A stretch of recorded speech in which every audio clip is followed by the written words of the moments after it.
చిన్నపిల్లలు ఉన్నారు.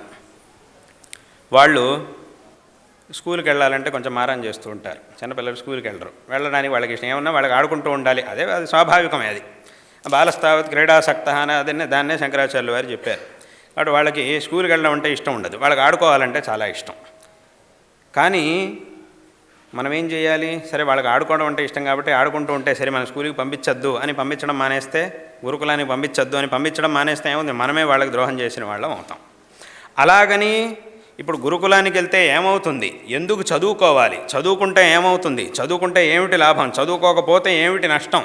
వీటన్నిటిని కూడా వివరిస్తూ పోతే అర్థం చేసుకునే యోగ్యత వాళ్ళకు ఉండదు. అంటే చిన్న వయసులో.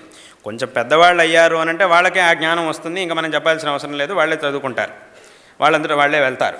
కానీ చిన్న పిల్లలుగా ఉన్నప్పుడు అప్పుడు వాళ్ళకి ఇవన్నీ చెప్తే అర్థమూ కాదు. అలాగని వాళ్ళకి పంపించకుండా వదలడానికి వీల్లేదు. అప్పుడు ఏం చేయాలి? ఏదో వాళ్ళకి కావాల్సినటువంటి ఏదో ఆశ చూపించో అథవా ఏదో భయపెట్టో ఏదో చేసి మొత్తానికి వాళ్ళు వెళ్ళి చదువుకునేట్టుగా చేయాలి.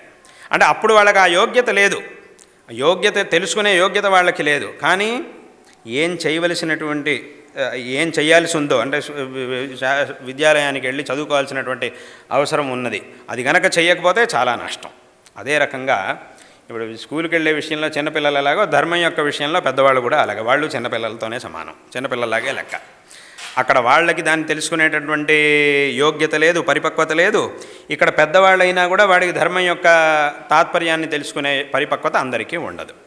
కాబట్టి అయినప్పటికీ మనకి తెలుసు, అంటే చిన్నపిల్లలు వాళ్ళు ఎందుకు స్కూల్కి పంపించాలి, పంపించకపోతే ఏమవుతుంది, ఆ లాభ నష్టాల గురించి మనకి తెలుసు. కాబట్టి మనం ఏం చేస్తున్నాం? వాళ్ళని పంపిస్తూ ఉన్నాం. వాళ్ళకి ఇవన్నీ చెప్తూ కూర్చుంటే అర్థమూ చేసుకోలేరు. కాబట్టి వెళ్ళాల్సిందే అని చెప్తున్నాం, పంపిస్తున్నాం.